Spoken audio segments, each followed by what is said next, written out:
Hostilities between Israel and Gaza have stretched into the 7th day as of now as the unabated exchange of artilleries continues along the Gaza Strip. Palestinian militants have fired back in barrages with their own rockets.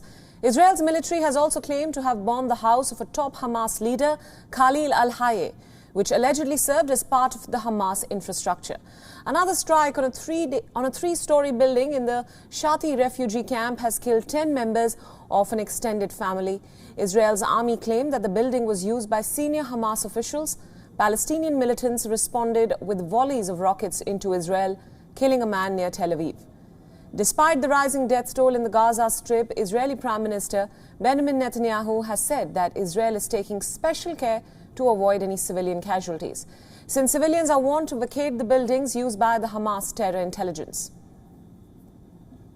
Israel is doing everything possible to protect our civilians and keep Palestinian civilians out of harm's way. We demonstrated this yet again today when we warned civilians to vacate the building used by the Hamas terror intelligence. They vacated the premises before the target was destroyed, and that's why you don't hear of casualties from these collapsing terror towers, because we take special care to avoid these civilian casualties, exactly the opposite of Hamas. The Israeli Defense Minister Benny Gantz has said that Israeli army is fighting with all its forces, while it also maintains war morality.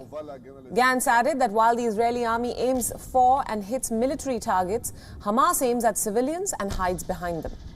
At least 149 have been killed in Gaza since the violence began earlier this week.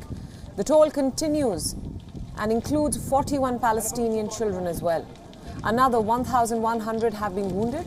Israel has reported 10 dead, including 2 children. Meanwhile, US President Joe Biden spoke with Netanyahu, and over the phone call, he expressed his grave concerns over the flare-up in violence between Israel and Gaza. While speaking to Biden, Netanyahu stressed that Israel is doing everything to avoid harming those uninvolved. In his first phone call with the Palestinian leader Mahmoud Abbas, Biden said that the Islamist group Hamas must stop rocket attacks on Israel. Biden stressed the need for Hamas to cease firing rockets into the country.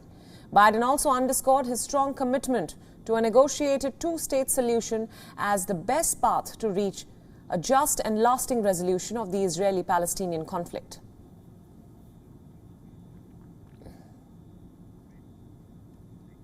WION World is now available in your country. Download the app now and get all the news updates on the move.